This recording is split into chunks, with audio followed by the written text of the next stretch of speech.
ಬಹುಶಃ ಹೀಗಿರಬಹುದು. ದಕ್ಷಿಣ ಯಾಗದಲ್ಲಿ ನಾರದನ ಪಾತ್ರ ಏನು ಎನ್ನುವುದನ್ನು ತಿಳಿದುಕೊಳ್ಳುವಂತಹ ಕುತೂಹಲ ಇರಬಹುದು. ನಾನೇನಿದ್ದರೂ ವಸ್ತುನಿಷ್ಠವಾಗಿ ಕಾರ್ಯಕ್ರಮವನ್ನು ಮಾಡುತ್ತೇನೆ ಹೊರತು ವ್ಯಕ್ತಿನಿಷ್ಠವಾಗಿ ಯಾವತ್ತೂ ದುಡಿಯುವನಲ್ಲ ಪ್ರಭು. ನಾನು ಯಾವತ್ತೂ ಧರ್ಮದ ಪಕ್ಷಪಾತಿಯಾಗಿದ್ದೇನೆ, ಯಾರೊಬ್ಬ ವ್ಯಕ್ತಿಯ ಪಕ್ಷಪಾತಿಯೂ ಅಲ್ಲ. ಆದ್ದರಿಂದಲೇ ದಕ್ಷ ಯಾಗದಲ್ಲಿ ನಡೆದಂತಹ ವೃತ್ತಾಂತವನ್ನು ಪ್ರಾಮಾಣಿಕವಾಗಿ ತಿಳಿಸುವುದಕ್ಕಾಗಿಯೇ ಬಂದೆ ಪರಮಾತ್ಮ. ಯಾಗಶಾಲೆಯನ್ನು ಪ್ರವೇಶ ಮಾಡಿದಂತಹ ದಾಕ್ಷಾಯಿಣಿ ಮೊತ್ತ ಮೊದಲಾಗಿ ಹೆತ್ತವರಿಗೆ ವಂದಿಸಿದಳು. ತಾಯಿಗೆ ಮಾತನಾಡುವ ಮನಸ್ಸಿದ್ದರೂ ಸಹ ದಕ್ಷಿಣ ಕಟ್ಟಾಜ್ಞೆಯಿಂದ ಎಲ್ಲರೂ ಅಲ್ಲಿ ಮೌನವನ್ನೇ ತಳೆದರು. ಆ ಕಡೆಯಿಂದ ಎಲ್ಲರೂ ಎದುರಾದಂತಹ ಅಕ್ಕ ತಂಗಿಯಂದಿರು ಬಂದು ಬಳಗದವರೆಲ್ಲರನ್ನು ಮಾತನಾಡಿಸಿದರು ದಾಕ್ಷಾಯಿಣಿ. ಯಾರೊಬ್ಬರೂ ಮುಖ ಕೊಟ್ಟು ಮಾತನಾಡಿಸಲಿಲ್ಲ ಪ್ರಭು. ತಾತ್ಸಾರದ ದೃಷ್ಟಿಯನ್ನು ಬೀರಿ ತಾತ್ಸಾರದ ವರ್ತನೆಯಿಂದಲೇ ಮುಂದುವರಿದರು. ಇದೆಲ್ಲ ಅಡಿಗಡಿಗೆ ಆಗುವಂತ ಪ್ರತಿಯೊಂದು ಅವಮಾನಗಳನ್ನು ಸಹಿಸಿಕೊಂಡಳು ದಾಕ್ಷಾಯಿಣಿ. ಅಡಿಗಡಿಗೆ ದಾಕ್ಷಾಯಿಣಿಯಾದಂತಹ ಅವಮಾನಗಳನ್ನು ಕಂಡು ಮೃಗುವೆ ಮೊದಲಾದಂತಹ ಋಷಿಮುನಿಗಳು, ದೇವಾದಿ ದೇವತೆಗಳೆಲ್ಲರೂ ಕೈ ಚಪ್ಪಾಳೆ ತಟ್ಟಿ ಕೇಕಿ ಹಾಕಿ ನಗಾಡಿದರು ಪ್ರಭು. ಇದೆಲ್ಲವನ್ನೂ ಕಂಡು ಸಹಿಸಿಕೊಂಡಂತಹ ದಾಕ್ಷಾಯಿಣಿಯು ನನ್ನ ಪತಿದೇವರಿಗೆ ಹವಿರ್ಭಾಗವಾದರೂ ಇದೆ ಎಂಬುದಾಗಿ ಈಶಾನ್ಯ ಭಾಗವನ್ನು ನೋಡಿದಾಗ ಬರಿದಾದ ಈಶಾನ್ಯ ಭಾಗವನ್ನು ಕಂಡು ಸಹಿಸುವುದಕ್ಕೆ ಸಾಧ್ಯವಾಗದಂತಹ ದಾಕ್ಷಾಯಿಣಿ ಯೋಗಾಗ್ನಿಯಲ್ಲಿ ಬೆಂದು ಹೋದಳು ಪರಮಾತ್ಮ.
ನಿನ್ನನ್ನು ಸೃಷ್ಟಿಸುವ ವೇಳೆಯಲ್ಲಿ ಪ್ರಪಂಚಗಳ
ವೀಕ್ಷಕರೇ ನಮಸ್ಕಾರ. ಯಕ್ಷ ಇನ್ಫೋ ಕನ್ನಡಕ್ಕೆ ಸ್ವಾಗತ. ನಾನು ಸತೀಶ್ ಸಾಲ್ಯ ಚಾರ್ಮಾಡಿ.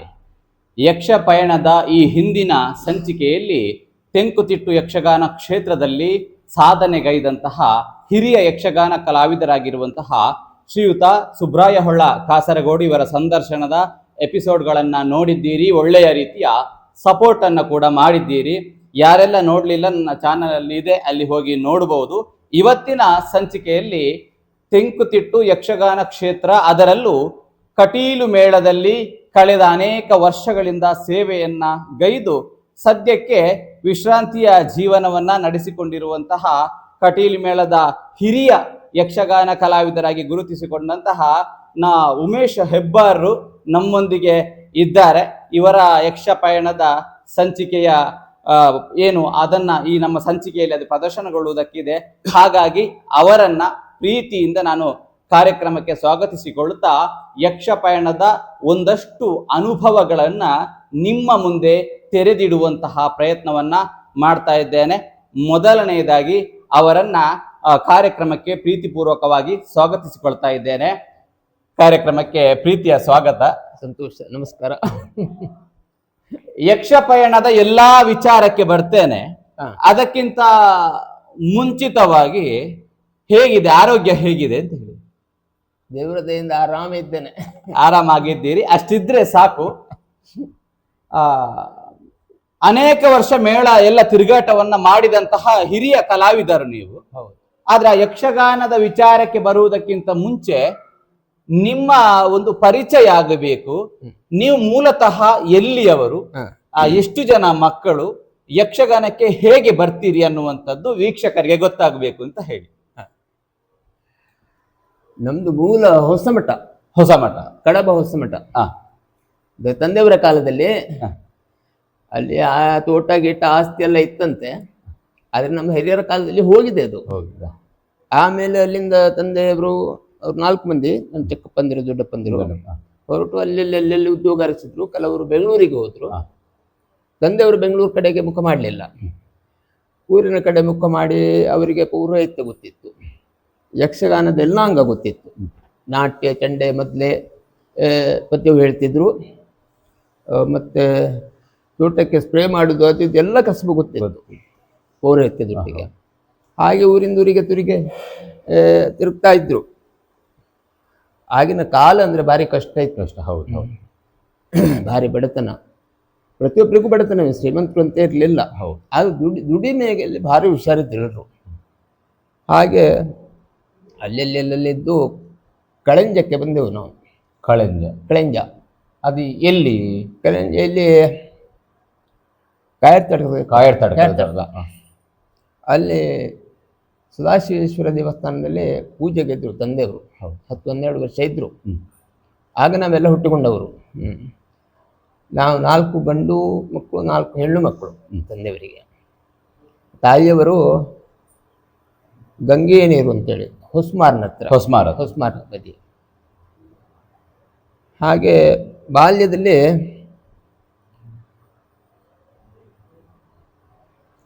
ಕುಂಟಲ್ ಪಲ್ಕೆ ಶಾಲೆಗೆ ಹೋದ್ದು ನಾನು 3ನೇ-4ನೇ ಕ್ಲಾಸ್ವರೆಗೆ.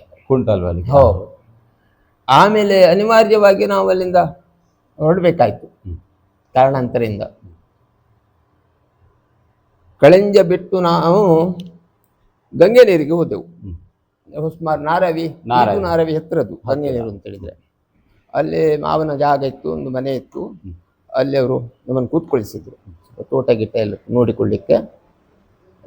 ಹಾಗೆ ಜೀವನ ಹೋಗ್ತಾ ಇತ್ತು. 4ನೇ ಕ್ಲಾಸ್ ತನಕ ಮಾತ್ರ ಓದಿ? 4ನೇ ಕ್ಲಾಸ್ ಅಲ್ಲಿ ಓದ್ದ. ಹೌದು. ಅಲ್ಲಿಂದ ಮುಂದುವರೆದು ಅಲ್ಲಿಗೆ ಶಾಲೆಗೆ ಹೋದೆ ನಾನು. ಅಲ್ಲಿ ಇದು ಎಷ್ಟನೇ ಕ್ಲಾಸ್ ತನಕ ಹೋದ್ರಿ? ಅಲ್ಲಿ 5ನೇ ಕ್ಲಾಸಿಗೆ ಸೇರಿದ್ದು. 5ನೇ ಕ್ಲಾಸಿಗೆ. ಆಗಿನ ನಮ್ಮ ಶಾಲೆ ಅಂದ್ರೆ ಏನು, ವಾರದಲ್ಲಿ 3-4 ದಿವಸ ಹೋಗ್ತಿದ್ದದ್ದು ನಾವು. ಮಾಸ್ಟರ್ಗಳು ಕೇಳ್ತಿರ್ಲಿಲ್ಲ.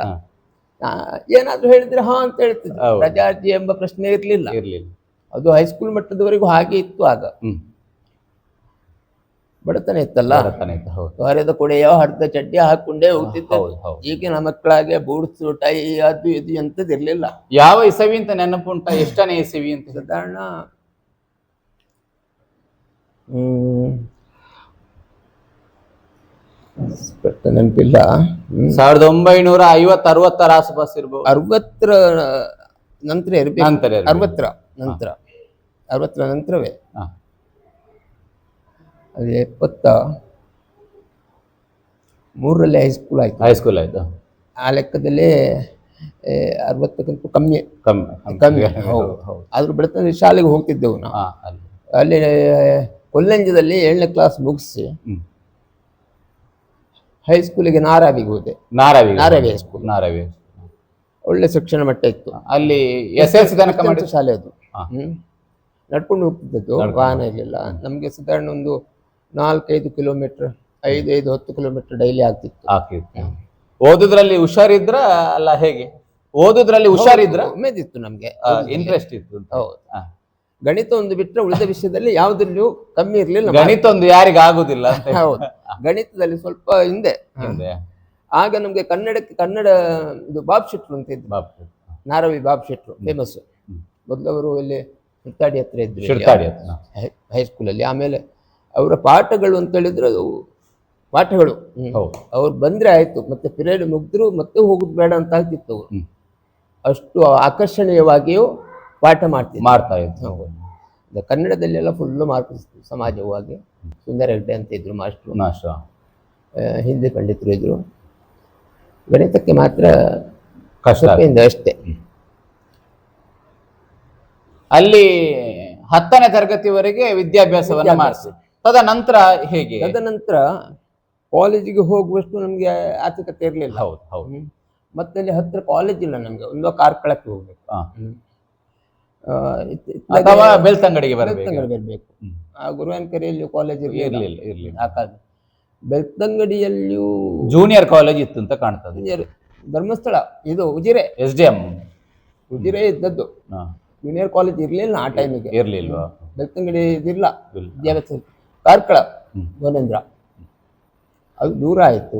ಹೋಗಿ ಬರುವ ಇದು ಆರ್ಥಿಕತೆ ಇರಲಿಲ್ಲ, ಫೀಸ್ ಕಟ್ಟುವಷ್ಟು. ಹಾಗೆ ನಾನು ಅದು ಕಲಿಬೇಕೆಂಬ ಉದ್ದೇಶದಿಂದ ಬೆಂಗಳೂರಿಗೆ ನೆಟ್ ಕಾಲೇಜಿಗಾದ್ರೂ ಹೋಗಿ ಏನಾದ್ರು ಮಾಡುವ ಅಂತೇಳಿ ನಮ್ಮವರೊಂದು ಹೋಟ್ಲ್ ಇತ್ತು, ಪರಶುರಾಮ್ ಬೋರ್ಡಿಂಗ್ ಹೋಮ್ ಅಂತೇಳಿ. ನಮ್ಮ ಹುಡುಗರೇ ಇದ್ರಲ್ಲಿ ತುಂಬಾ ಮಂದಿ ಕಲಿಯುವವರು. ಹಗಲು ಕೆಲಸ ಮಾಡಿ ರಾತ್ರಿ ಪಾರ್ಟ್ ಟೈಮ್ ಇದು ಕಲಿತಿದ್ವಿ. ಹಾಗೆ ಅಲ್ಲಿ ಒಂದು 6 ತಿಂಗಳು ಇದ್ದೆ. ಟೈಪ್ ರೈಟಿಂಗ್ ಅದು ಇದೆಲ್ಲ ಕಲಿಯೋದಕ್ಕೆ ಪ್ರಾರಂಭ ಮಾಡಿದೆ. ಮತ್ತೇನೋ ನಿಮ್ಮ ಅಣ್ಣ ತಮ್ಮಂದಿರೆಲ್ಲ ಏನ್ ಮಾಡ್ತಾ ಇದ್ರು? ನಿಮ್ಮ ಅಣ್ಣ ತಮ್ಮಂದಿರು ನನ್ನ ದೊಡ್ಡಣ್ಣ ಇಲ್ಲಿ ಕೊಪ್ಪಲ ಅಂತೇಳಿ ಇದೆ, ಇದು ಕೊಲೆಂಜದ ಕೋಳಿ. ಮತ್ತೊಬ್ರು ಅಣ್ಣ ಶಿರ್ತಾಡಿಯಲ್ಲಿ ಇದ್ದಾರೆ, ಸಣ್ಣ ಜವಳಿ ಅಂಗಡಿ ಮಾಡಿಕೊಂಡು ಪೇಟೆಯಲ್ಲಿ. ತಮ್ಮ ಈಗ ಬೆಂಗಳೂರಲ್ಲಿದ್ದಾನೆ, ಕ್ಯಾಟ್ರಿಂಗ್. ಇಬ್ರು ಅಕ್ಕಂದಿರು, ಒಬ್ರಿಗೂ ಮದುವೆ ಆಗಿದೆ, ತಂಗಿಯಂದ್ರಿಗೂ ಮದುವೆ ಆಗಿದೆ. ಹಾಗೆಲ್ಲ ಮದುವೆಗಳು ಬೇಗ ಬೇಗ ಆಗ್ತಿತ್ತು. ಏನೊಂದು 500 ರೂಪಾಯಿಗೊಂದು ಮದುವೆ ಆಗಿ ಹೋಗ್ತಿತ್ತು. ಗೊತ್ತಾಯ್ತಲ್ಲ. ಇಬ್ಬರನ್ನು ಮಾಳಕ್ಕೆ ಕೊಟ್ಟದ್ದು, ಒಬ್ಬರನ್ನು ಇಲ್ಲಿ ಬಂಡಿಹೊಳೆ ಹತ್ರ ಶಿವಾಜಿ. ಹೌದು. ಮತ್ತೊಬ್ಬಳನ್ನು ದುರ್ಗಕ್ಕೆ ತಂಗಿಯನ್ನು ಕೊಟ್ಟದ್ದು, ಕಾರ್ಕಳ. ಹಾಗೆ ಅಣ್ಣಂದ್ರಿಗೂ ಮದುವೆ ಆಯಿತು, ತಮ್ಮನಿಗೂ ಆಯಿತು. ಹಾಗೆ ಬೆಂಗಳೂರು ಕಡೆ ಅಲ್ಲಿ ಸ್ವಲ್ಪ ಒಂದು 6 ತಿಂಗಳಿದ್ದೆ ನಾನು. ಯಾಕದು ಬೆಂಗಳೂರು ಸಿಟಿ ಒಳ್ಳೇದು. ಆಗೆಲ್ಲ ಬೆಂಗಳೂರು ಅಂದರೆ ಆರಾಮಿತ್ತು. ಪೇಟೆಯಲ್ಲೆಲ್ಲ ಕಣ್ಣು ಮುಚ್ಚಿ ನಡೆಯುವಷ್ಟು ಇದಿತ್ತು ಜಾಗ. ಕೆಂಪೇಗೌಡ ಸರ್ಕಲ್ನ ಹತ್ರ ಎಲ್ಲ ಆರಾಮಾಗಿ ತಿರುಗಾಡ್ತಿದ್ದೆವು ನಾವು. ವಾಹನಗಳ ಭರಾಟೆ ಇಲ್ಲ, ಎಂಥದ್ದು ಇಲ್ಲ. ಟೈಪ್ ರೈಟಿಂಗ್ ಹೋಗ್ತಿದ್ದೆ. ಕಾಲೇಜು ಹೋಗುದು ಅಂತ ಆಯ್ತು. ಇಲ್ಲಿಂದ ಮಾರ್ಕ್ಸ್ ಕಾರ್ಡ್ ಬರುವ ಸ್ವಲ್ಪ ಲೇಟಾಗಿ ಅದು ಅಲ್ಲಿ ಸೀಟು ಹೋಯ್ತು ನಂದು. ಇಲ್ಲೊಂದು ಸೀಟು ಸಿಕ್ತಿತ್ತು ಅಲ್ಲಿ. ಅಲ್ಲಿಂದ ಪುನಃ ಊರಿಗೆ ಬಂದೆ. ಊರಿಗೆ ಬಂದು ಏನು ಮಾಡೋದು? ಆಗಿನ ಒಂದೊಂದು ಸಂಸಾರ ಅಂತ ಹೇಳಿದ್ರೆ 8-10 ಮಕ್ಕಳು ಮತ್ತೆ ದೊಡ್ಡ ಸಂಸಾರ, ಜೀವನವೇ ಕಷ್ಟ. ಅಡಿಕೆಗೆಲ್ಲ 3-4 ರೂಪಾಯಿ ಇರ್ತಿದ್ದಾಗ ಕೇಳುವವರಿಲ್ಲ ಅಡಿಕೆಯನ್ನು. ಬೇರೆ ಬಿಟ್ಟರೆ ನಮ್ಮ ಹತ್ರ ಏನಿಲ್ಲ. ಯಕ್ಷಗಾನ ಕೇಂದ್ರಕ್ಕೆ ಸೇರುವುದು ಅಂತ ಆಯ್ತು. ಆಗ ಅಂದ್ರೆ ಹೇಗೆ ಇಂಟ್ರೆಸ್ಟ್ ಹೇಗೆ ಬಂತು? ಸೇರ್ಲಿಕ್ಕೆ ಹೇಗೆ ಮನಸ್ಸಾಯ್ತು? ಹೇಗೆ? ಪುರಾಣದ ಬಗ್ಗೆ ಭಾರಿ ಆಸಕ್ತಿ ಇತ್ತು. ಬಾಬ್ ಶೆಟ್ರ ಪಾಠಗಳ ಕಾರಣದಿಂದ, ಅದರ ಪರಿಣಾಮದಿಂದ ಭಾರಿ ಆಸಕ್ತಿ ಇತ್ತು. ಅಂದರೆ ನಮ್ಗೆ ಆಗ 9ನೇ ಕ್ಲಾಸಲ್ಲಿ 10ನೇ ಕ್ಲಾಸಲ್ಲಿ ಕೆಲವು ಪದ್ಯ ಇತ್ತು. ಬಹಳ ಇಳಿದು ರಥದಿಂದ ಮಂದಾಕಿನಿಗೆ ಪೊಡಮಟ್ಟು ಸೀತಾಪರಿತ್ಯಾಗದ ಪದ್ಯದು ಲಕ್ಷ್ಮಣ. ಆಗೆಲ್ಲ ಅವರ ಪಾಠಕ್ಕೆ ನಾವು ಕಣ್ಣೀರು ಹಾಕ್ತಿದ್ದೆವು ಕ್ಲಾಸಲ್ಲಿ, ಅವರು ವರ್ಣಿಸುವ ರೀತಿಗೆ. ಹಾಗೊಂದು ಹರಿಶ್ಚಂದ್ರ ಕಾವ್ಯದ ಇತ್ತು, ಲಲನೆ ನೂಗಿನೋಳು ಸುರನೊಳ್ಳೆಯಳು, ಹುಯಿಲನು ಗುರುಳು, ಅದೆಲ್ಲ ಭಾರಿ ಪರಿಣಾಮವಾಗಿ ಅವರು ಪಾಠ ಮಾಡ್ತಿದ್ರು ಬಾಬು ಶೆಟ್ಟರು. ಆ ಪುರಾಣದ ಬಗ್ಗೆ ಆಸಕ್ತಿ ಇತ್ತು. ಇದನ್ನು ನಮ್ಮ ನೆರೆಮನೆಯವರು ಶ್ರೀಕರ್ ಮರಾಠೆ ಅಂತ ಹೇಳಿ ಉದಯವಾಣಿಯಲ್ಲಿದ್ದರು, ಅವರು ಸಂಪಾದಕರಾಗಿ ಗಮನಿಸಿ ಯಕ್ಷಗಾನ ಕೇಂದ್ರಕ್ಕೆ ನೀನು ಹೋಗು ಅಂತ ಹೇಳಿದ್ರು. ಆಗ ಯಕ್ಷಗಾನ ಕೇಂದ್ರ ಇತ್ತು ಇಲ್ಲಿ ಧರ್ಮಸ್ಥಳದಲ್ಲಿ, ಕೇಂದ್ರ ಇತ್ತು. ಹೌದು, ಅದು ಶುರುವಾಗಿ 2ನೇ ಬ್ಯಾಚ್ ಅಂತ ಕಾಣ್ತು. ಅದು 1 ಬ್ಯಾಚ್ ಆಗಿದೆ. ಆಯ್ತು ಅಂತ ಹೋಗುವಾಗ ಅಲ್ಲಿ ಸಂದರ್ಶನ ಮುಗಿದಿದೆ ಮೊದಲ ದಿವಸ. ವಾಪಸ್ ಬಂದಾದ್ಮೇಲೆ ಅವ್ರೊಂದು ಕಾಗದ ಕೊಟ್ಟು ಕಾವಂದ್ರಿಗೆ, ಶ್ರೀಕರ ಮರಾಠೆಯವರು. ಶ್ರೀಕರ ಮರಾಠೆ ಮತ್ತು ಕಾವಂದ್ರಿ ಕ್ಲಾಸ್ಮೇಟ್.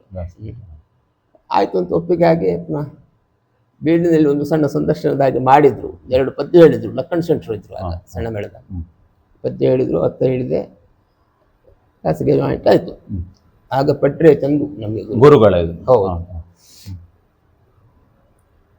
ಪಟ್ರೆ ಚಂದು ಒಬ್ಬರೇ ಇದ್ದದ್ದು. ಆಗ ನಾಟ್ಯಾಭ್ಯಾಸ ಮಾತ್ರ ಇದ್ದದ್ದು. ಅವರೇ ಒಂದು ಕೋಲಿನಲ್ಲಿ ನೆಲಕ್ಕೆ ಬಡ್ದು ಎಲ್ಲ ತಾಳಗಳನ್ನು ಇದೆಲ್ಲ ಹೇಳಿ ಮಾಡ್ತಿದ್ರು. ಬಸ್ತಿಯಲ್ಲಿತ್ತು ನಮ್ಮ ಕ್ಲಾಸ್, ಚಂದ್ರಹಾತ ಬಸ್ತಿ ಕೆಳಗೆ. ಕೇಂದ್ರಕ್ಕೆ ಸೇರ್ಪಡೆ ಯಾರಲ್ಲಿ ಇದ್ರಿ ಬ್ಯಾಚ್? ಕೇಂದ್ರದಲ್ಲಿ ನಮ್ಮ ಬ್ಯಾಚಲ್ಲಿ 10-15 ಮಂದಿ ಇದ್ದೆವು ನಾವು. ಇಲ್ಲಿ ಪ್ರಧಾನ ಗಂಗೇಶ್ ಶೆಟ್ರು ಇದ್ದು, ಗೇರ್ಕಟ್ಟೆ, ಲಕ್ಷ್ಮಣ್ ಗೌಡ್ರು, ಮನೋಹರ ಇದ್ದ. ಮನೋಹರ 2ನೇ ವರ್ಷ ಆದ ಕೇಂದ್ರದಲ್ಲಿ ಇದ್ದ. ಡಿ ಮನೋಹರ್, ಹೌದು, ಮನೋಹರ್ ಕುಮಾರ್ ಗೊತ್ತಾಯ್ತಾ. ಮನೋಹರ್ ಕುಮಾರ್, ನಾರಾಯಣ ಪೂಜಾರಿ ಅವರೆಲ್ಲ ಮೊದಲ ವರ್ಷ ಹೋಯ್ತು.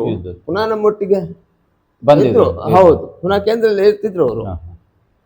ಮತ್ತೊಬ್ಬ ಭಾಸ್ಕರ ಅಂತ ಇದ್ದ ಧರ್ಮಸ್ಥಳದಲ್ಲಿ, ಹೋಟ್ಲಲ್ಲಿ ಕೆಲಸ ಮಾಡಿಕೊಂಡಿದ್ದ, ಒಳ್ಳೆ ವೇಷ ಮಾಡ್ತಿದ್ದ. ಹವ್ಯಾಸ ಮೇಳಕ್ಕೆಲ್ಲ ಹೋಗ್ಲಿಲ್ಲ ಅಂತ ಕಾಣ್ತದವ. ಅವನು 2ನೇ ವರ್ಷವೇ. ಅದ್ರ ಮೊದಲ ವರ್ಷ ಅದು ಬ್ಯಾಚು ಚೆನ್ನಪ್ಪ ಶೆಟ್ಟರದ್ದು ಅಂತ ಕಾಣ್ತದೆ. ಅವರೆಲ್ಲ ಉಮೇಶ್ ಶೆಟ್ಟಿ, ಚೆನ್ನಪ್ಪ ಶೆಟ್ಟರು ಅವರೆಲ್ಲ ಒಟ್ಟಿಗೆ. ಆಗ ಶಾಸ್ತ್ರಿಗಳಿದ್ರು ಅಂತ ಕಾಣ್ತದೆ, ವಿಠಲ್ ಶಾಸ್ತ್ರಿಗಳು. ಅವರು ಅನಾರೋಗ್ಯದಿಂದ ವಿಠಲ್ ಶಾಸ್ತ್ರಿಗಳು, ಪಟ್ರೇಚಂದ್ರ ಇಬ್ರು ಇದ್ರು. 2ನೇ ವರ್ಷ ಅವರು ಬರಲಿಲ್ಲ ಶಾಸ್ತ್ರಿಗಳು. ಇವರೊಬ್ಬರೇ ಪಟ್ರೇಚಂದ್ರ ಇದ್ದದ್ದು. ನನ್ನ ನೆನಪು ಸ್ಪಷ್ಟ ಗೊತ್ತಿಲ್ಲ ಅದು. ಹಾಗೆ ನಾಟ್ಯಾಭ್ಯಾಸ ಶುರು ಆಯಿತು. ವಾರಕ್ಕೊಮ್ಮೆ ಬೀಡಲ್ಲಿ ಪ್ರದರ್ಶನ ಇತ್ತು ನಮ್ಮದು ನಾಟ್ಯ, ಕಾವಂದ್ರ ಮುಂದೆ ಎಷ್ಟಾಗಿದೆ ಅಂತೇಳಿ. ಮತ್ತು ಬೆಳಗ್ಗೆ ಅಲ್ಲಿ ಗಂಜಿ ಊಟ, ಎಲ್ಲಿಂದ ಸಾಮಾನು ಕೊಡ್ತಿದ್ರು. ದಿವಸಕ್ಕೊಬ್ಬ ಇಬ್ಬರು ವಿದ್ಯಾರ್ಥಿಗಳು ಗಂಜಿ ಇಡಬೇಕು.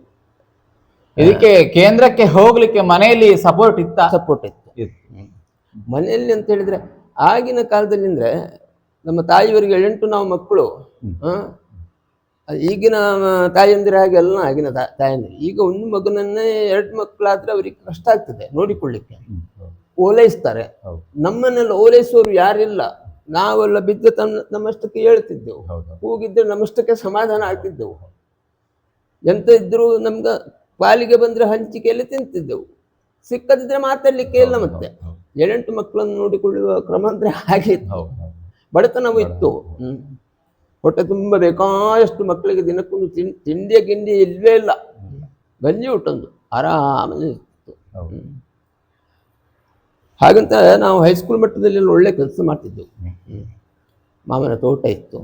ಆಗ ತೋಟದಲ್ಲಿ ಅಡಿಕೆ ಕೆಲಸ, ಮತ್ತಲ್ಲಿ ಮೇಲೆ ಒಳ್ಳೆ, ಮತ್ತೆ ಕಾಡೆ ಈದು ಹೊತ್ತಾಗೆಲ್ಲ ಭಯಂಕರ ಕಾಡು. ರಾಮಪತ್ರೆ ಇದು ಮಾಡ್ತಿದ್ದೆವು. ರಾಮಪತ್ರೆ ಅಂತ ಒಂದು ಉಂಟು, ಕಾಡು ಉತ್ಪತ್ತಿ, ಗೇರು ಬೀಜ, ಅದು ಇದೆಲ್ಲ ರಜೆಯಲ್ಲಿ ಫುಲ್ಲು ಕೆಲಸ ಮಾಡ್ತಿದ್ದೆವು ನಾವು. ಆದ್ದರಿಂದ ತೊಂದರೆ ಇರಲಿಲ್ಲ. ಅದರಲ್ಲಿ ಏನಾದ್ರು ಸಿಕ್ಕಿದ್ದು ಉತ್ಪತ್ತಿ ನಾವೇ ಉಪಯೋಗ ಮಾಡ್ತಿದ್ದೆವು. ಮಾವದನ್ನು ಕೇಳ್ತಿರ್ಲಿಲ್ಲ, ಗೊತ್ತಾಯ್ತಾ. ನಮ್ಮ ಖರ್ಚಿಗೆ ಆಗ್ತಿತ್ತು, ಬಟ್ಟೆಗಳಿಗೋ ಪುಸ್ತಕಗಳಿಗೋ ಅದಕ್ಕೆ ಇದಕ್ಕಿಲ್ಲ. ಹಾಗೆ ಕೇಂದ್ರಕ್ಕೆ ಸೇರ್ಪಡೆ ಆಯಿತು. ನಾಟ್ಯ ಮಳೆಗಾಲದಲ್ಲಿ ಒಂದು ಆಟ ಇತ್ತು ಕೇಂದ್ರದಲ್ಲಿ ಇರುವಾಗಲೇ. ಅಳಿಕೆಯಲ್ಲಿ ಟಿಕೆಟ್ ನಾಟ ಮಾಡಿಸಿದ್ರು ಅವರು 1 ವರ್ಷ. ಯಾವುದೊಂದು ಕಟ್ಟಡದ ಸಹಾಯ, ಕಟೀಲ್ನ ಸೊಟ್ಟೆ ಇದ್ದದ್ದು ಹೆಚ್ಚಾಗಿ. ಸಂಪೂರ್ಣ ರಾಮಾಯಣ ಬಲಿಪುರ ಭಾಗವತರು, ನೆಡ್ಲೆಯವರು ಚಂಡಮಚ್ಚ. ಸಂಪೂರ್ಣ ರಾಮಾಯಣದಲ್ಲಿ ಕೇದಗಡ್ಡಿ ಗುಡ್ಡಪ್ಪ ಗೌಡದ್ದು ವಾಲಿ, ಮತ್ತು ಕದ್ರಿ ವಿಷ್ಣು ಇಂದ್ರಜಿತ್ತು, ನಮ್ಮ ಗುರುಗಳಿದ್ದು ರಾಮ, ಒಂದೇ ರಾಮ. ಪೆರುವ ನಾರಾಯಣ ಶೆಟ್ಟಿದ್ದು ಲಕ್ಷ್ಮಣ, ಆ ಪುಣ್ಯೇಶ್ ಅವರು. ಹೌದು. ನನ್ನನ್ನು ಮತ್ತು ಲಕ್ಷ್ಮಣಗೌಡರನ್ನು ಕರ್ಕೊಂಡು ಹೋದ್ರು ಗುರುಗಳು. ಬನ್ನಿ ನೋಡಿ ಆಟ ನೋಡಿದೆ ಹೇಗೆ ಆಗ್ತದೆ. ಅಲ್ಲಿ ಹೋದ ಮೇಲೆ ಒಂದು ವೇಷ ಮಾಡಿ ಅಂತ ಹೇಳಿದರು. ನಾನು ಮಾಡಿದ್ರು ನಾಟ್ಯ ಆಗಲಿಲ್ಲ. ಮಾಡಿ ಮಾಡಿ ಅಂತ ಹೇಳಿದರು ಗುರುಗಳು. ಆಯಿತು ಅಂತ ಹೇಳಿದೆ. ನಮ್ಮ ಮಂಗಳೂರಿದ್ದು ಶೆಟ್ಟಿಗಾರರ ಮೇಕಪ್ ಸಾಮಾನೆಲ್ಲ ಹಾಗೆ ಇತ್ತು. ಕಡೆಗೆ ಶೆಟ್ಟಿಗಾರರೊಬ್ಬರಿದ್ದು ಮಂಗಳೂರಲ್ಲಿ, ಅವ್ರದ್ದೇ ಡ್ರೆಸ್ ಎಲ್ಲ ಆಟಗಳಿಗೆ ಹೋಗ್ತಿದ್ದದ್ದು. ಹೆಸರುಂಟು ಎಂಥದ್ದು ನೆನಪು ಬರೋದಿಲ್ಲ. ಮೇಕಪ್ ಎಲ್ಲ ಮಾಡಿಬಿಟ್ರು. ತಾರೆ ವೇಷ ಮಾಡಿದ್ದೆ ನಾನು. ಊಟ ವಾಲಿ ತಾರೆ ಆದಿತ್ತು ಅಂತ ಹೇಳಿದ್ರು. ಊಟಪ್ಪ ಊಟ ನಾಟ್ಯ ಇರಲಿಲ್ಲ, ಭಾರಿ ಎರಡು ಮೂರು ಪದ್ಯ ಅಲ್ವಾ. ಅದು ತೊಂದರೆ ಇಲ್ಲ, ಹೆದರಿಕೆ ಏನಿಲ್ಲ. ರಂಗಸ್ಥಳದಲ್ಲಿ ಸಭಾ ಕಂಪನಿ ಇಲ್ಲ ರಂಗದ್ದು. ಆಯಿತು ಅಂತ ಆಯಿತು. ಅದೇ ವರ್ಷ ನಾಟ್ಯ ಪೂರ್ಣ ಆಯಿತು, ಸರ್ಟಿಫಿಕೇಟ್ ಸಿಕ್ಕಿತು. ನನ್ನನ್ನು ಲಕ್ಷ್ಮಣಗೌಡರನ್ನು ಗಂಗೇಶ್ ಶೆಟ್ಟರನ್ನು ಕರ್ಕೊಂಡು ಕಟೀಲಿಗೆ ಬಂದರು ಗುರುಗಳು. ಯಾರು? ಗುರುಗಳು ಸೇವೆ ದಿವಸ ಮೂರನ್ನು ಸೇರ್ಪಡೆ ಮಾಡಿಸಿದ್ರು. ಒಂದೇ ಮೇಳ. ಆಗ ಮೇಳಕ್ಕೆ ಸೇರ್ಪಡೆಗೊಳಿಸೋದಕ್ಕೆ ಏನಾದರೂ ಪರೀಕ್ಷೆ ಇತ್ತ? ಏನಿಲ್ಲ, ಗುರುಗಳ ಪರೀಕ್ಷೆ ಅಷ್ಟೇ. ಗುರುಗಳು ಹೇಳಿದ್ರೆ ಆಯ್ತು, ಕಲಿಸಿದ ಗುರುಗಳು ಹೇಳಿದ್ರೆ ಆಯ್ತು. ಆಗ ವಿಠಲ್ ಶೆಟ್ಟರು ಯಜಮಾನರು. ಎಷ್ಟನೇ ಇಸವಿಯಲ್ಲಿ ಮೇಳ ಸೇರ್ಪಡೆ ಗೊತ್ತು? 74.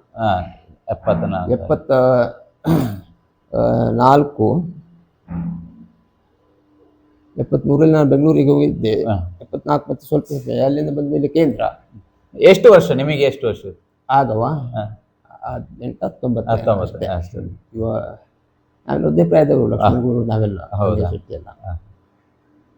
ಯಾಕೆಂದರೆ ಯಾವ ವೇಷ ಇದು ಪ್ರಸಂಗದಲ್ಲಿ ಪ್ರಧಾನ ವೇಷ ನಮಗೆ ಸಿಕ್ತಿತ್ತು. ಹಾಗೆ 1974ರಲ್ಲಿ ಕಟೀಲು ಮೇಳಕ್ಕೆ ಪಾದಾರ್ಪಣೆಗೈತು. 1974ರಲ್ಲಿ ಕಟೀಲು ಮೇಳಕ್ಕೆ ಬಂದು ಸೇರ್ಪಡೆಗೊಳಿಸಿ. ಅಲ್ಲಿಂದ ಯಾವ ಮೇಳಕ್ಕೆ ಆಯ್ಕೆ ಆಗ್ತೀರಿ? ಎಷ್ಟು ಮೇಳ ಇತ್ತು ಆಗ? ಕೇಂದ್ರದಲ್ಲಿರುವಾಗ ಹೇಳ್ಬೋದಾ? ಹೇಳಿ. ಕೇಂದ್ರದಲ್ಲಿರುವಾಗ 3-4 ಆಟ ಆಗ್ತಿತ್ತು ನಮ್ಗೆ. ಮಕ್ಕಳ ಕಲಿತ ಮೇಲೆ ಒಂದು ಪ್ರಯೋಗಾರ್ಥವಾಗಿ ತಾವೊಂದು ಬರ್ತಿದ್ರು ಆಗ.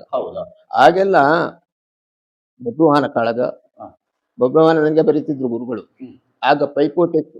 ಮನೋಹರಂದು ಅವೆರಡನೇ ವರ್ಷ ಸಿಕ್ತು. ಅವನಿಗೆ ಬಬ್ರುವಾಹನ ಬರೀತಿರ್ಲಿಲ್ಲ. ಮತ್ತೆ ಚಿತ್ರಾಂಗದ ಲಕ್ಷ್ಮಣಗೌಡರು, ಅರ್ಜುನ. ಯಾಕಂದ್ರೆ ಲೀಲೆ ಕೃಷ್ಣ ಮಾಡಿ ನಾನು ಎಲ್ಲಿಗೆ ಹೋಗುವೆ ಭಾಗ್ಯ ಸಿಕ್ಕನ ಅಲ್ಲಿಗೆ ತಿಂಗಳಿಗೆ ಹೋಗ್ಬೇಕು. ಗುರುಗಳ ಎರಟ್ಟೆ ಮೇಕಪ್ ಚೇಂಜ್ ಮಾಡ್ಲಿಕ್ಕಿಲ್ಲ.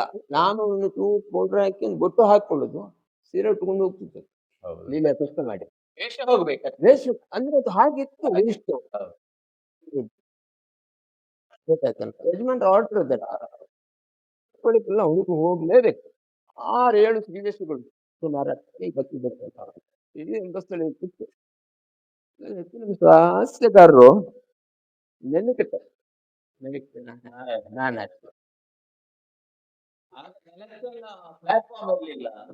ನೆನದ ರಂಗಸ್ಥಳ.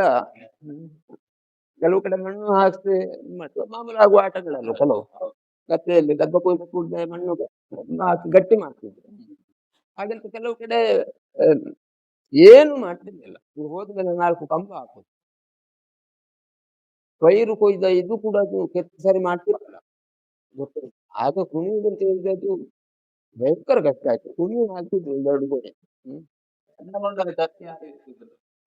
ಆಗ ಚೆನ್ನಮಂಗಲಲ್ಲೇ ಇವರು ಅಪ್ಪ ನಾರಾಯಣ. ಇಲ್ಲಿ ಮುಖದ ಸಂಸ್ಕೃತದಲ್ಲಿ ಒಂದು ಮಾಮೂಲು ಆಟ ಕೊಯ್ದಲ್ಲಿ ನೃತ್ಯ ಮಾಡೋದು. ಒಳ್ಳೆ ಗಟ್ಟಿ ಮಾಡ್ತಾರೆ. ಬದುಕೈತದರು ಹೋಗಿ ಆಗುವ ರಂಗಸ್ಥಳವೇ ಇಲ್ಲ. ಮತ್ತೆ ಉದಯವೇಶ ಬೆಳಗ್ಗಿನವರೆಗೆ ಹೋಗ್ತೇನೆ. ನಿಂತಲ್ಲಿ ನಿಲ್ತಿರ್ಲಿಲ್ಲ. ಸಮುದ್ರದ ಗದ್ದೆ ಮಾಮೂಲು ಆಟಗಳು. ಕೈನ ಒಳಗೆ ಹೋಗ್ಬೇಕು ಸಮುದ್ರದ ದಿಂಡಿಗೆ. ಹಾಗೆ ಶುರುವಿನ ವರ್ಷ ರಾಮ, ಹಾಗೆ ಇದು ಧ್ರುವ ಚರಿತ್ರೆ ಎಲ್ಲ ಧ್ರುವ ಮಾಡಿಸಿದ್ರು, ಕೃಷ್ಣ ಕೊಡ್ತಿದ್ರು. ಹಾಗೆ ಒಳ್ಳೆ ವೇಷ ಮಾಡ್ತಾರೆ. ನನ್ನಲ್ಲಿ ಆಗುದಿಲ್ಲ ಭಾಗವತ ಉಳಿದ ಕಲಾವಿದರು ಜೋರು ಮಾಡಿ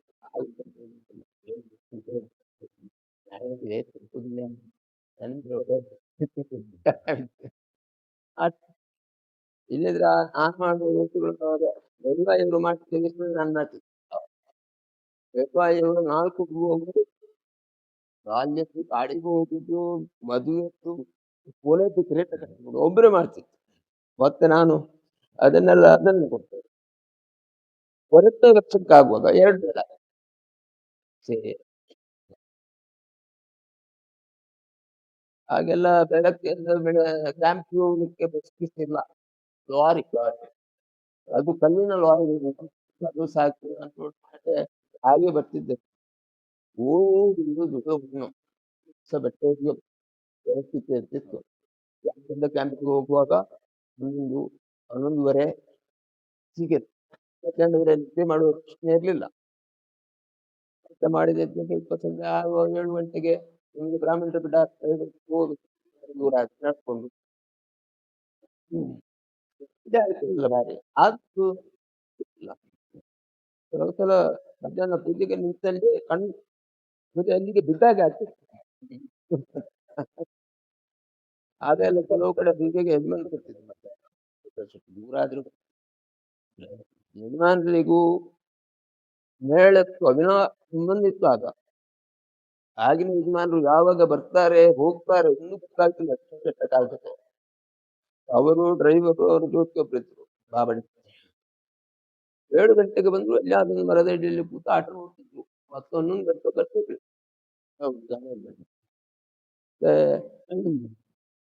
ಈಗಿನ ಹಾಗೆ ತ್ರಿಪ್ಪಣದ ಹಾಗೆ ಬರುದಿಲ್ಲ. ಈಗ ಯಜಮಾನರು ಬರುದು ಅಂತ ಹೇಳಿದ್ರೆ 8-10 ಮಂದಿ ಬರುದು.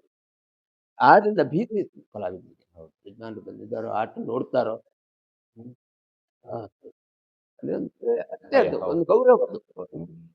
ಮತ್ತು ಅವರು ಇಷ್ಟಕ್ಕಂಡ ಕೂಟಕ್ಕೆ ಬಂದು ಹೂವರೇ ಮಾಡಿ ಕೆಲವರೇನಾದ್ರು ಕಿವಿಯಲ್ಲಿ ಕೇಳಿ ಹೆಚ್ಚಿನ ನಿನ್ನ ವೇಷನು ದೇವೇಂದ್ರ ನಾವು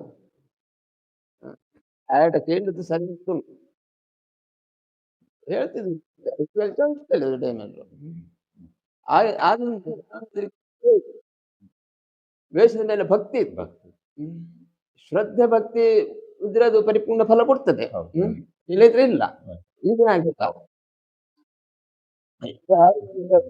ಮಾತಾಡುವ ಹಾಗಿಲ್ಲ, ಕೇಳುವ ಹಾಗಿಲ್ಲ, ಹೇಳುವ ಹಾಗಿಲ್ಲ. ಭಾಗವತರಂತೂ ಅವರ ಇದನ್ನು ಮುಗಿಸಿ ಜಾಗ ಇಟ್ಕೊಂಡು ಹೇಳಿದ್ರೆ ಆಗ ನಿಯಂತ್ರಣ ಭಾಗವತರ್ತಿತ್ತು. ಬಲಿಪು 2ನೇ ಮೇಳಕ್ಕಾಗುವಾಗ ಗೋಪಾಲಕೃಷ್ಣ ಭಾಗವತ ಇರ ಒಳ್ಳೆ ಪದ್ಯ. ನಿಮ್ಮನ್ನ ಬದಲಾಯಿಸಿದ್ರ? ನನ್ನನ್ನು ಇದಕ್ಕೆ ಹಾಕಿ ಲಕ್ಷ್ಮಣ ಗೌಡ್ರನ್ನು ಇದ್ರಲ್ಲಿ ನನ್ನನ್ನು ಗಂಗೆಯನನ್ನು ಅದಕ್ಕೆ ಹಾಕಿ 2ನೇ ಮೇಳ. ಆ ಕುರುಬು ಹಾಸ್ಯಗಾರರು ಬಡಿಗಿನವರು ಒಬ್ರು ಬಂದ್ರು, ತುಂಬಾ ವೇಷಧಾರಿಗಳು ಬಂದ್ರು, ಅರ್ವ ನಾರಾಯಣ ಇದರಿಂದ ಕೆಲವು ಪಾಲ್ ಮಾಡಿದ್ರು. ಪೆರುವಾಯಿ ಎದುರು ವೇಷ ಹಾಕಿದ್ರು. ಮತ್ತೆ ಅಲ್ಲಿ ನಿಮಗೆ ಯಾವ ವೇಷ ಇತ್ತು?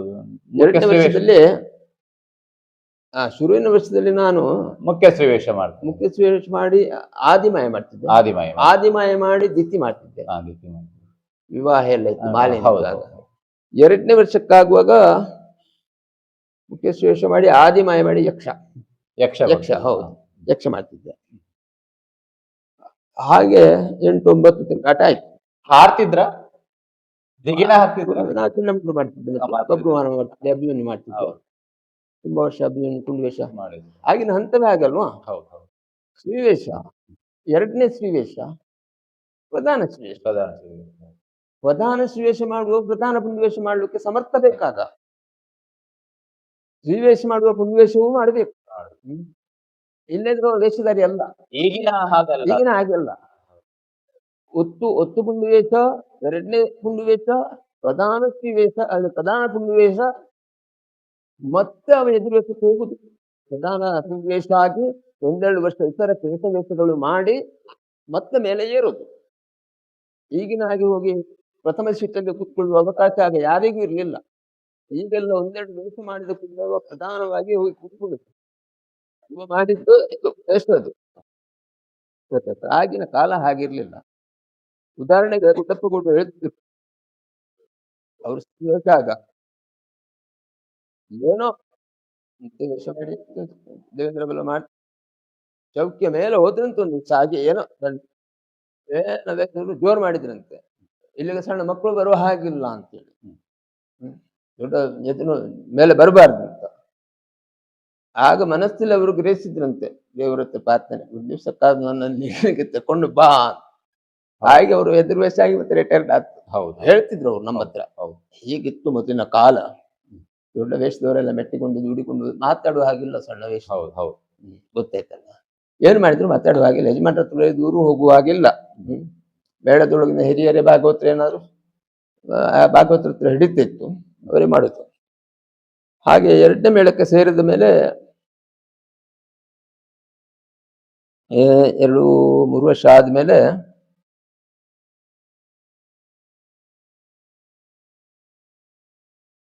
ಆದಿಮಾಯ ಮುಖ್ಯ ವೇಷಕ್ಕೆ ಬೇರೆ ಜನ ಬಂದ್ರು.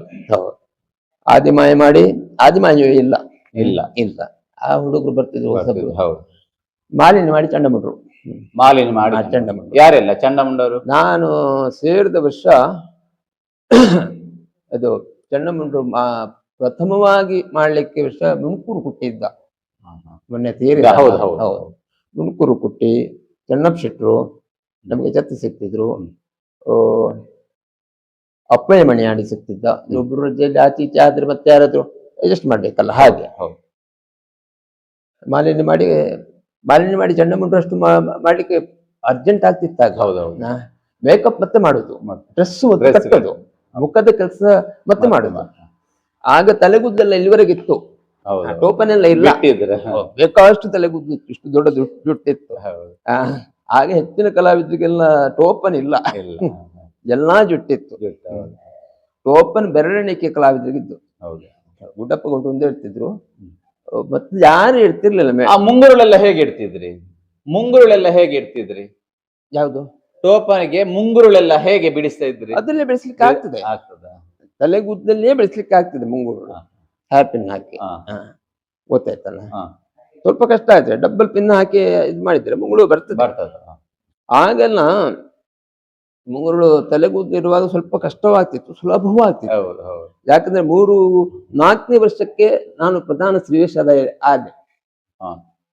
ಗೊತ್ತಾಯ್ತಲ್ಲ. 2ರಲ್ಲಿ? ಹೌದು, 2ರಲ್ಲಿ ಏನು ಮಾಡಿದ್ರು ಅಂತ ಹೇಳಿದ್ರೆ, 1 ವರ್ಷ ಪುಷ್ಟನನ್ನು ಪುಂಡವೇಷಕ್ಕೆ ಹಾಕಿದ್ರು, ನನ್ನನ್ನು ಶ್ರೀವೇಷಕ್ಕೆ ಹಾಕಿದ್ರು. ಗೊತ್ತಾಯ್ತಲ್ಲ. ಹಾಗೆ ಸೇವೆ ದಿವಸ ನಂದು ಪ್ರಮೀಳೆ ಅವರದ್ದು ಅರ್ಜುನ ಮಾಡಿಸಿದ್ರು, ಪ್ರಮೀಳಾರ್ಜುನಕ್ಕೆ. ಆಗೆಲ್ಲ ಕಷ್ಟ ಆಗ್ತಿತ್ತು ತಲೆಗೂದಲು. ಭ್ರಮರ ಕುಂತಳೆ ಇದೆಲ್ಲ ಮಾಡಿದ್ರೆ ಭಾರಿ ನೋವಾಗ್ತಿತ್ತು. ಕಿರಣ ಎದುರು ಹಿಡಿಯುವಾಗ ಭಾರಿ ಕಷ್ಟ ಆಗ್ತಿತ್ತು. ಆಗ ಒಬ್ರು ಬೊಂಬಾಯಿ ಅವರಿದ್ರು, ತ್ರಿವಿಕ್ರಮೇಶಣಿ ಅಂತ ಮಹಿಷ ಮಾಡುವವರು. ಒಳ್ಳೆ ಮಹಿಷ, ಒಳ್ಳೆ ವಾಗ್ಮಿ ಕೂಡ. 2 ವರ್ಷ ಇದ್ರು, ಮತ್ತೆ ಹೋದ್ರು. ಜಾಸ್ತಿ ಆಯ್ತು, ಹೋದ್ರು, ಬಿಟ್ರು ಇವರನ್ನು. ಹಾಗೆ 3-4 ವರ್ಷ ಆಗುವಾಗ ಇಲ್ಲಿ 1 ವರ್ಷ, 1ನೇ ಮೇಳ ಇರುವಾಗ 1 ವರ್ಷ, ಅಲ್ಲಿ 2ನೇ ಮೇಳ 9 ವರ್ಷ, ಅಲ್ಲ 8 ವರ್ಷ. 8 ವರ್ಷಕ್ಕಾಗುವ ಪರಿಪೂರ್ಣ ಆಗಿದ್ದೆ ನಾನು. ಪ್ರಧಾನ ಶ್ರೀವೇಷ 7 ವರ್ಷ ಆಗುವ ಪರಿಪೂರ್ಣ ಆಗಿದ್ದೇನೆ. ಆಗಿದ್ದೀರಾ? ಅದು ಯಾಕೆ ಮಾಡಿಸಿದ್ದು ಅಂತ ಹೇಳಿದ್ರೆ, ಈಗ ಅಂದಾಜಾಗ್ತದೆ, ಮರು ವರ್ಷ 3ನೇ ಮೇಳ ಆಯ್ತು. ಆಗ ನಾನು ಅಲ್ಲಿ ಪುನಃ ಶ್ರೀವೇಷಕ್ಕೆ ಹಾಕ್ಲಿಕ್ಕೆ ಇಲ್ಲಿ 1 ವರ್ಷದ ಟ್ರೈನಿಂಗ್ ಇಲ್ಲಿ ಲಕ್ಷ್ಮಣ ಗೌಡರನ್ನು ದೇವಿ ಮಾಡಿಸಿದ್ರು. ಅದರಲ್ಲಿ ನಾನು ಮಾಡಿಸಿದ್ರೆ ಲಕ್ಷ್ಮಣ ಗೌಡ 2 ವರ್ಷ ನಂತರ ಮಾಡಿಸಿದ್ದು. ಇವರು ಬಂದ್ರು, ಮಂಕುಡೆ ಸಂಜೀವ ಶೆಟ್ರು 2 ವರ್ಷ ಅವರು ದೇವಿ ಮಾಡಿಸಿದ್ರು. ಮತ್ತೆ ಲಕ್ಷ್ಮಣ ಗೌಡರು ಮಾಡಿದ್ದು. ಲಕ್ಷ್ಮಣ ಗೌಡರಿಗಿಂತ ಮೊದಲೇ ನಾನು ದೇವಿ ಮಾಡಿದ್ದೆ.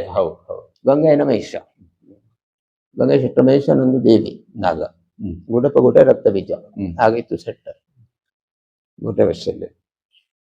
ಆಗೆಲ್ಲ ನಮ್ದು ದೇವಿ ಮಹಾತ್ಮೆಗಳು ಬೆರಳೆಣಿಕೆದ್ದು ಆಗ್ತಿದ್ದದ್ದು.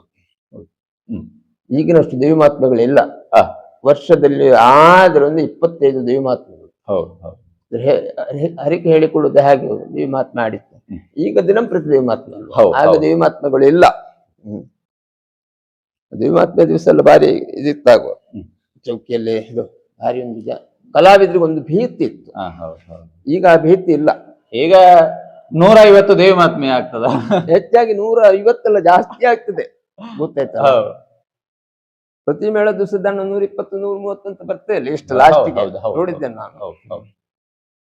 ಆಗ ದೇವರಿಗೆ ಸೀರೆ ಕೊಡುದೆಲ್ಲ ದೊಡ್ಡ ವಿಷಯ, ಗೊತ್ತಾಯ್ತಾ? ದೇವಸ್ಥಾನದಲ್ಲಿ ಕೊಟ್ಟ ಸೀರೆಗಳನ್ನೇ ಉಪಯೋಗ ಮಾಡ್ಬೇಕು. ಡ್ರೆಸ್ಸುಗಳು ಅಷ್ಟಕ್ಕಷ್ಟೇ. ಅಂದ್ರೆ ಆಗ ಒಂದು ಮೇಳಕ್ಕೆ 600 ರೂಪಾಯಿ ಒಳ್ಳೆ ಇದ್ದದ್ದು ನಾನು ಸೇರುವ ಟೈಮಿಗೆ. ಆಮೇಲೆ 650 700 750 ಹೀಗೆಲ್ಲ ಆಯ್ತು. ನಮ್ಮ ಸಂಬಳವೂ ಅಷ್ಟೇ 3 ಇದ್ದದ್ದು. ಸಂಬಳ ಅಂತ ಹೇಳಿ ಇಲ್ಲ ಮೇಳಕ್ಕೆ, ಬಾರಿ ಒಬ್ಬನ ಖರ್ಚಿಗೂ ಸಾಕಾಗ್ಲಿಕ್ಕಿಲ್ಲ. ಕಂಪನಿ ಚಾಯ್ ಇಲ್ಲ, ಆಟದವರು ಏನು ಕೊಡ್ತಿರ್ಲಿಲ್ಲ, ಕವರ್ ಇಲ್ಲ, ಏನಿಲ್ಲ. ಈಗ ಎಷ್ಟು ಹಾಕಿದ್ರು ಕಲಾವಿದರಿಗೆ ಬೇಡ, ಬೆಳಗ್ಗೆ ಹಾಳಾಗಿ ತಿಂಡಿ ಬಿಸಾಡಿ ಹೋಗ್ತದೆ. ಕವರು ಸಿಗ್ತದೆ, ಉಡುಗೊರೆಗಳು ಸಿಗ್ತದೆ, ಬೇರೆ ಸಂಬಳವು ಈಗಿನ ಒಳ್ಳೆ ಸಂಬಳ ಉಂಟು, ತೊಂದರೆ ಇಲ್ಲ. ಹಾಗೆಲ್ಲ ಒಂದೂ ಇಲ್ಲ. ಕಲಾವಿದನ ಜೀವನ ಭಾರಿ ಕಷ್ಟ ಇತ್ತು. ಪ್ರಯಾಣವು ಕಷ್ಟ, ಪ್ರತಿಯೊಂದು ಕಷ್ಟವೇ. ಆದ್ರೂ ಕಲಾವಿದನಿಗೆ ಒಂದು ಸಂತೃಪ್ತಿ ಇತ್ತು, ಕಲಾ ಸೇವೆ ಮಾಡ್ತೇನೆ ಅಂತ ಅಷ್ಟೇ. 4 ಮಂದಿ ಅಭಿಮಾನ ನೋಡ್ತಾರೆ, ಮಾತಾಡ್ತಾರೆ, ಅದೇ ಒಂದು ಸಂತೃಪ್ತಿ. ಈಗ ಒಮ್ಮೆ ಕಲಾವಿದ ಕೆಲವು ಸಲ, ಎಲ್ರೂ ಅಲ್ಲ, ಬೆರಳಿಕೆ ಕಲಾವಿದರು ಕೆಲವು ಮುಖ ನೋಡುವುದು ಕೂಡ ಇಲ್ಲ. ವೇಷ ಆಯ್ತು, ಅವರಷ್ಟಕ್ಕೆ ಮಾತಾಡಿಸಿದ್ರು ಹೋದ್ರು. ಹಿಂದೆ ಹಾಗೆ ಇರ್ಲಿಲ್ಲ. ಈಗಲೂ ಗುರುತಿಸಿ ಮಾತಾಡುವವರು ಇದ್ದಾರೆ ನಮ್ಮ ಆಗಿನ ತಿರುಗಾಟದಲ್ಲಿ ಇದ್ದವರು, ಗೊತ್ತಾಯ್ತಲ್ಲ. ಹಾಗೆ 3 ವೇಳೆ ಆಯ್ತು. ಕಾಗತ್ತು ಸರ್ಪಾಡಿ, ನರಸಿಂಹಟ್ರೆ ದೀರ್ಘ ತಿರುಗಾಟ. ನರಸಿಂಹಟ್ರ ಒಟ್ಟಿಗೆ ನಂದು 10 ವರ್ಷ. ಒಂದರಲ್ಲಿದ್ದವರು ಮತ್ತೆ 2ನೇಗೆ ಬಂದು 3ನೇಗೂ ಅವರೇ ಬಂದ್ರು. ರಂಗದ ಗುರು ನರಸಿಂಹಟ್ರು ನಂಗೆ, ನಾಟ್ಯ ಗುರು ತಂದು ಆದ್ರು ರಂಗದ ಗುರು ನರಸಿಂಹಟ್ರು. ಹೇಗೆ ನಿಲ್ಲಬೇಕು, ಎಷ್ಟು ಮಾತಾಡಬೇಕು, ಆ ವೇಷದ ಭಾವ ಏನು, ಪೂರ್ಣ ಅವರು ಅದನ್ನು ಹೇಳಿಕೊಡ್ತಿದ್ರು. ಎಲ್ಲಿಯವರೆಗೆ ಅಂತ ಹೇಳಿದ್ರೆ, ಒಂದು ಅಕ್ಷರದ ಅಲ್ಪ ಪ್ರಾಣ ಮಹಾಪ್ರಾಣ ಹೆಚ್ಚು ಕಮ್ಮಿ ಆದ್ರೂ ಮರು ದಿವಸ ಅದನ್ನು ಗಮನಿಸಿ ಹೇಳ್ತಾರೆ.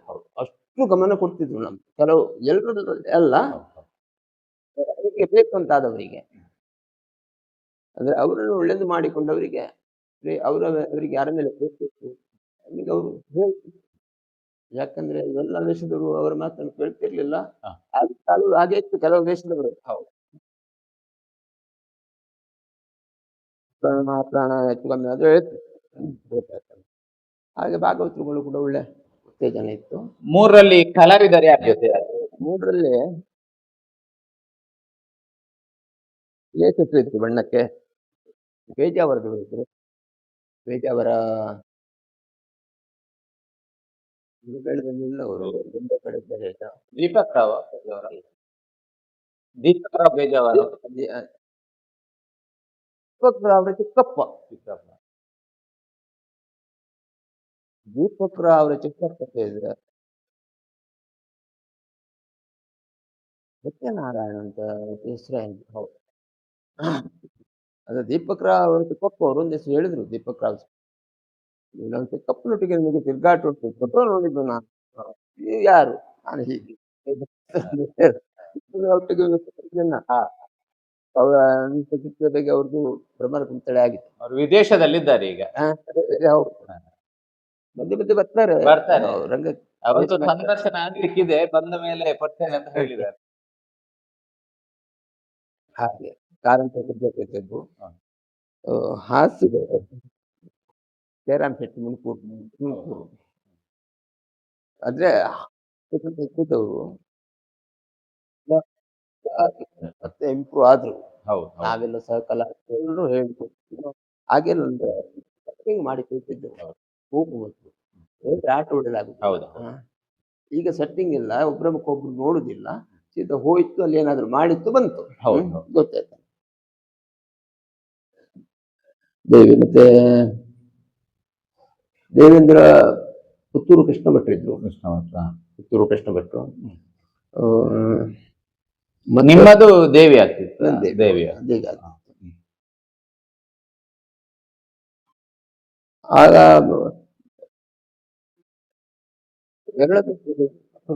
ಮಾಲಿಂಗ, ವಿಠಲ ತುಂಬಾ ಕಲಾವಿದರು. ಅವ್ರಿಗೆ ಕನ್ನಡವು ಸರಿ ಮಾತಲ್ಲಿ ಬರುದಿಲ್ಲ, ಹೌದು ಆದ್ರೆ ಕುಣಿಯುವುದ್ರಲ್ಲಿ ನಾಟ್ಯ ಎಲ್ಲ ಅವ್ರು ಭಾರಿ ಹುಷಾರು. ಹೌದು ಅಪ್ಪಯ್ಯಮಣಿ ಆಣಿ ಇವರೆಲ್ಲ ಹೌದು ಭಾರಿ ಹುಷಾರು ಅವ್ರು ನಾಟ್ಯ. ಅಪ್ಪಯ್ಯಮಣಿ ಮತ್ತೆ 2 ವರ್ಷ ತಿರುಗಾಟ ಮಾಡಿದವರು. ಹೌದು, ಮತ್ತೆ ಮೇಳ ಬಿಟ್ರು ಅವರು. ಒಳ್ಳೆ ಕುಣಿವೇಶ, ಎಷ್ಟು ಹಾಕ್ತಿದ್ರು. ಹೌದು, ಗೊತ್ತಾಯ್ತಲ್ಲ. ಒಮ್ಮೆ ನಮಗೆ 4ರಲ್ಲಿ ಜೊತೆಯಾಗಿದ್ರು ಕಾಣ್ತದೆ. 4ರಲ್ಲಿ ನಾವು ಒಟ್ಟಿಗೆ ಅಪ್ಪಯ್ಯಮಣಿ ಆಣಿ ಮತ್ತು ನಾವು ಒಟ್ಟಿಗೆ. ಹೌದು, ನಿಮ್ಗೆ ಗೊತ್ತು? ನಾನು 4ರಲ್ಲಿ ಇರುವಾಗಿದ್ರ. ಹೌದಾ? ನನಗೆ ಸಿಕ್ಕಿದ್ರು. ಅಷ್ಟು ನೆನಪಿಲ್ಲ. ಗೊತ್ತಾಯ್ತಲ್ಲ. ಅವ್ರ ಮಾವೋಗ್ರ ಎಲ್ಲ ಮಾಡ್ತಾ ಇದ್ರು. ಮಾವೋಗ್ರ ಮತ್ತೆ ದೇವೇಂದ್ರ ಮಾಡ್ತಿದ್ರು. ದೇವೇಂದ್ರ